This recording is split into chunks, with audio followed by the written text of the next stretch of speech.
সে যেভাবে আমার সাথে চিকটা করছে আমি তাকে একটা গালিও দেইনি, আমি 2 পয়সাও দিতে পারবো না। এটা তো আপনাদের বোঝা উচিত, আমার এটা ব্যবসা প্রতিষ্ঠান। আপনি আমার কে লাগে যে আপনার জন্য আমি টাকাটা খরচ করব? এবং সেই সৎসাহ যদি আপনার মধ্যে থাকে যে আপনি প্রোডাক্ট রিসিভ করবেন, তাহলে আপনার অ্যাডভান্স করতে কোনো সমস্যা নেই। কারণ আপনার 2 দিন আগে হলেও টাকাটা দেওয়া লাগবে, 2 দিন পরে হলেও টাকাটা দেওয়া লাগবে, তাই না? আসসালামু আলাইকুম প্রিয় সুধী, কেমন আছেন? আশা করি ভালো আছেন, সুস্থ আছেন। আমিও আলহামদুলিল্লাহ ভালো আছি। ইলেকট্রনিক্স হাট থেকে আমি রয়েছি এএসএম সাজেশন। আজকে আপনাদের সাথে আপনাদের নামে কিছু অভিযোগ দিব। সেই জন্য অনেকে আসলে বলেন যে আমরা অ্যাডভান্স দিব না, প্রোডাক্ট নেওয়ার ক্ষেত্রে আমরা অ্যাডভান্স দিব না, আপনি ক্যাশ অন ডেলিভারি দেন। আমরা বললে অবশ্যই আপনাকে ক্যাশ অন ডেলিভারি দেওয়া লাগবে, কিন্তু আমাদেরকে 2000 টাকা বা 1000 টাকা বা 3000 টাকা বড় প্রোডাক্টের উপর ডিপেন্ড করে আমাদেরকে অ্যাডভান্স দিতে হবে। সেক্ষেত্রে আপনারা রাজি হন না। কেন রাজি হন না? এরকম বিগত দিনে আমরা অনেক কেস হ্যান্ডেল করছি যেখানে সমস্যা হয়েছে, আমরা অ্যাডভান্সের প্রোডাক্ট দেই না, আমরা জানি, এবং এই ব্যাপারে আমরা স্ট্রিক্ট। পরশুদিন রাতে আমার কাছে একটা কল আসে, বলে যে বস আমার একটা টেলিভিশন লাগবে, এই ব্যাপার। আমি বললাম ঠিক আছে, পরের দিন শুক্রবার। আমি বললাম জুম্মার পরে আপনাকে পাঠিয়ে দেবো, আপনি আমাকে অ্যাডভান্স করে দেন। আমি জিনিসটা শর্টে বলি, অ্যাডভান্স করে দেন, আপনার প্রোডাক্ট চলে যাবে। তো সে বলছে ওকে অ্যাডভান্স করে দেবো, ওকে। তো জুম্মার আগে আমাকে ফোন দেওয়া হয়েছে, ফোন দেওয়া বলছে যে ভাই বললাম যে ঠিক আছে তাহলে নাম ঠিকানা পাঠিয়ে দেন আর অ্যাডভান্স করে দেন। আমি তাকে বলছি আপনি ভিডিও কলের মাধ্যমে লাগলে আমাদের দোকান সবকিছু দেখে নেন। সে বলছে যে ঠিক আছে। এবার সে দেখছেও ভিডিও কল, আমাদের দোকান টোকান সবকিছু দেখছে। দেখার পরে সে হচ্ছে এই যে এখানে লিখছে, এইটুকু দেখো, আসসালামু আলাইকুম, আপনার যে টেলিভিশন সেট জমা করে দেওয়ার কথা ছিল, এখানে ঠিকানা দিছে। আমি বললাম নোটেড। আমি বললাম কি নামে বিল হবে এগুলো দেখানো দরকার, কি নাম বিল বা এইগুলো দেখানো দরকার নেই, ঠিক আছে। সো সে পরবর্তীতে প্রথমে রাজি ছিল যে সে অ্যাডভান্স করবে, পরবর্তীতে সে বলে যে না আমি অ্যাডভান্স করতে পারবো না, আমার কর্তৃপক্ষ থেকে মানা আছে। আমি বললাম কিসের কর্তৃপক্ষ? সে বলে যে আমি একটা একটা প্রতিষ্ঠানের, এনজিও প্রতিষ্ঠান, একটা অর্গানাইজেশনের সাথে জড়িত যেখানে শিশুদের পড়ালেখা করানো হয়, তাদের সিসিটিভি ক্যামেরার জন্য টেলিভিশনটা লাগবে। It's okay fine. আমি বললাম তাহলে অ্যাডভান্স দিতে মানা কোথায়? বলে যে না আপনার অ্যাডভান্স লাগবে না, আপনি একটা প্রতিষ্ঠানের জন্য টেলিভিশন পাঠাবেন, আপনি দিয়ে দেন। আমি তাও রাজি হইনি।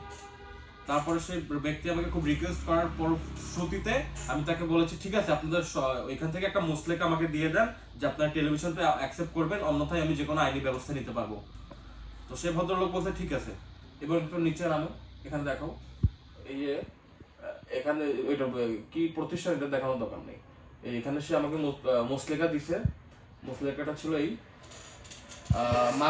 এটা হচ্ছে তাদের নাম, একটা মাতৃশা স্কুল অ্যান্ড কলেজ, একটি 32 ইঞ্চি টেলিভিশন গ্রহণ করা হবে।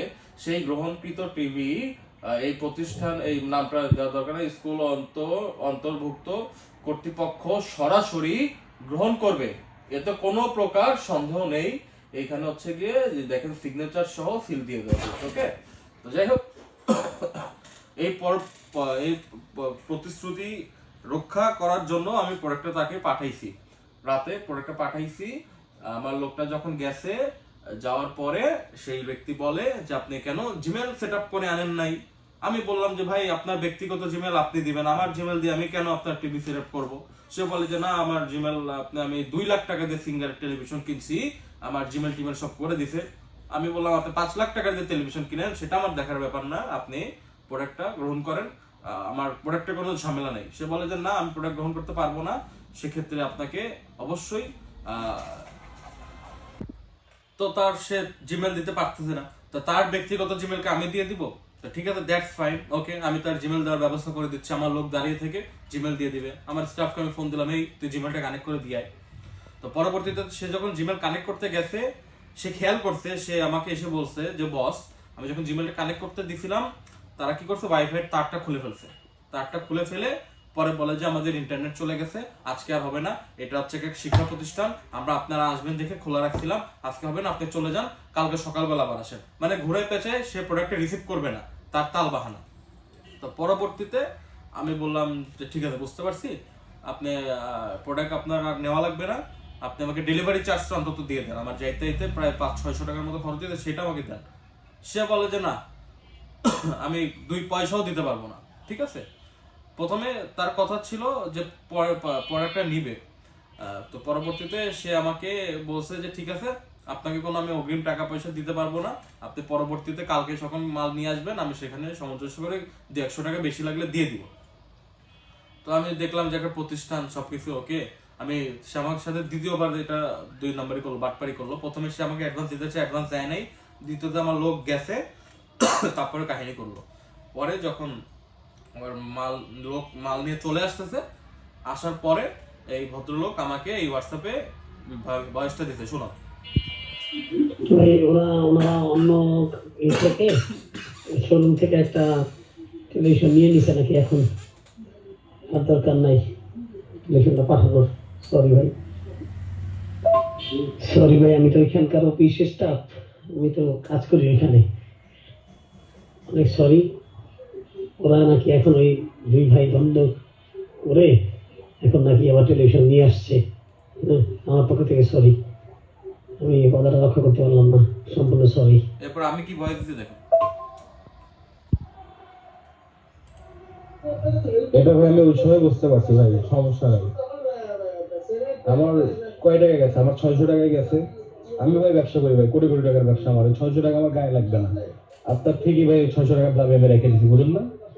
আপনি খান, সমস্যা নাই। আপনি যে আমাকে যে হেনস্থা করছেন, আমার তো একটা কোম্পানি, আমার একটা কোম্পানি চালাইতে অনেক কিছু মেনটেন করা লাগে। আমি তাকে মানে সে যেভাবে আমার সাথে চিকটা করছে, আমি তাকে একটা গালিও দেইনি। এটা তো আপনাদের বোঝা উচিত, আমার এটা ব্যবসা প্রতিষ্ঠান। আপনি আমার কে লাগেন যে আপনার জন্য আমি টাকাটা খরচ করব? এটা মূলত একটা শিক্ষণীয় ব্যাপার। আপনারা যারা অ্যাডভান্স করতে চান না, প্লিজ অ্যাডভান্স করবেন। আপনি যদি প্রোডাক্ট নেওয়ার ইচ্ছা আপনার থাকে এবং সেই সৎসাহ যদি আপনার মধ্যে থাকে যে আপনি প্রোডাক্ট রিসিভ করবেন, তাহলে আপনার অ্যাডভান্স করতে কোনো সমস্যা নেই। কারণ আপনার 2 দিন আগে হলেও টাকাটা দেওয়া লাগবে, 2 দিন পরে হলেও টাকাটা দেওয়া লাগবে, তাই না? আপনি আমাদেরকে ভিডিও কল দিয়ে আমাদের প্রোডাক্ট সবকিছু দেখে নেন। আমার তো মানা নাই। আমি তো তাকে বলছি ভিডিও কলে, আমার ইউটিউবের লিঙ্ক সহ তাকে আমি সবকিছু দিয়েছি। দেখো, আমি তাকে আমার ইউটিউবের লিঙ্ক সহ দিছি। এই দেখেন, সে আমাকে প্রথমে অ্যাডভান্স করতে চাইছে, পরে আমি তাকে সে আমাকে অ্যাডভান্স করবে না বলছে। তারপরে আমি তাকে বলছি যে আপনি একটা মুসলেখা দেন, সে আমাকে মুসলেখা পর্যন্ত দিয়েছে। আমার অফিস থেকে বলতেছে ওনারা যদি ক্যাশ অন ডেলিভারি দেয় তাহলে প্রোডাক্টটা নেন, কারণ আমার যে উপরে দুজন বস আছে ওনারা এই কথাই বলতেছে। আমি এখানে চাকরি করি, যদি পারেন তাহলে ক্যাশ অন ডেলিভারি দিয়ে একটু কাজটা করেন। এনার যে মুখের ভাষা শুনতেছেন না, কত মিষ্টি ভাষা। এরপরে যখন মালটা গেছে, নিজের এলাকায় কুত্তাও শের হয়, একটা কথা আছে না, তার মুখের ভাষা। 2 পয়সাও দিতে চায় নাই। আমি বলছি যে আমার ডেলিভারি চার্জ না, আপনি 2000 টাকা অ্যাডভান্স করে রাখেন, কালকে মালটা যাবেই। ও বলে আমি 2 পয়সাও দিতে পারবো না। এই দেখেন আমার এই যে তার যে কোম্পানির এই এখানে এটা দেখানোর দরকার নেই কোন স্কুল কলেজ একটি 32 ইঞ্চি টেলিভিশন গ্রহণ করা হবে। সেই গ্রহণ কর্তৃক টিভি তার ইসের নাম অত্র কলেজের কর্তৃপক্ষ সরাসরি গ্রহণ করবে, এতে কোনো প্রকার সন্দেহ নেই। এই যে তাদের কোম্পানির মানে অর্গানাইজেশন বা যে শিক্ষা প্রতিষ্ঠান বলেন, স্কিল সহ অধ্যাপকের এই মিসইউজটা করছে। আমি তো চাইলে তাদের আইনত ব্যবস্থা নিতে পারি, কিন্তু কেন? আমার তো ঠেকা নাই। গেছে যে টাকাই যাক। কথা হচ্ছে কি ভাই, আপনারা প্রোডাক্ট যখন রিসিভ করবেনই না, ভদ্রলোক আমাকে পরে ফোনে বলে যে আমাদের এখানে অর্গানাইজেশনের মালিকের ছেলে দুইজন দুই কথা বলে, এর জন্য নিতে। তাইলে আপনার কেন হেডেক প্রোডাক্ট নেওয়ার? তাদের উপরে ছেড়ে দেন। আপনি আলটিমেটলি তারও লস হলো না, আপনারও লস হলো না, লস হলো আমার তো দরকার নাই। অবশ্যই আপনারা যারা প্রোডাক্ট পারচেস করতে চান, মোস্ট ওয়েলকাম, আমাদের শোরুমে এসে পারচেস করে নিয়ে যান। আল্লাহর রহমতে আজকেও আমার সেল হয়েছে কয়েকটা, একটু আগেও কয়েকটা সেল করছি। মাঝখানে কাস্টমার আসছিল, এটা বিদায় দেখে আমি এর মধ্যে 3টা টিভি সেল করে আপনার সাথে কথা বলতেছি। একটু আগে দেখবেন যে মাঝখান থেকে কাইটা গেছিল, কারণ আমার কাস্টমার আসছিল, সেল করে আমি আবার কথা রিপিট করলাম। ঠিক আছে? তো অবশ্যই যারা ঢাকার বাইরে থাকেন বা ডেলিভারি নিতে চান, অ্যাডভান্স করে সহযোগিতা করবেন এবং ইলেকট্রনিক্স হাটের সাথেই থাকবেন। আমি সাজিদ বিদায় নিচ্ছি। আমাদের কন্ট্যাক্ট নাম্বার হলো 01934626665।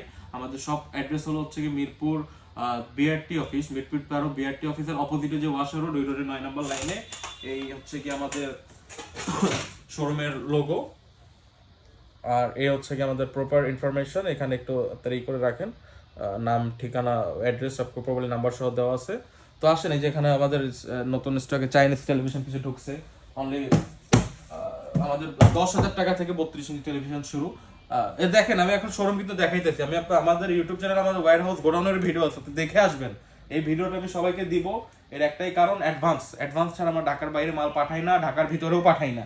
আপনি যেই কোটিপতি হন, আমাদের এখানে বড় মুখে বলি না, আর্মির ব্রিগেডিয়ার, মেজর, কর্নেল সহ বড় বড় প্রতিষ্ঠান লোকজন আমাদের থেকে টেলিভিশন এগুলো পারচেস করে, তারা আমাদেরকে অ্যাডভান্স দিতে পারে। আপনি কি ভাই অ্যাডভান্স দিতে চান না?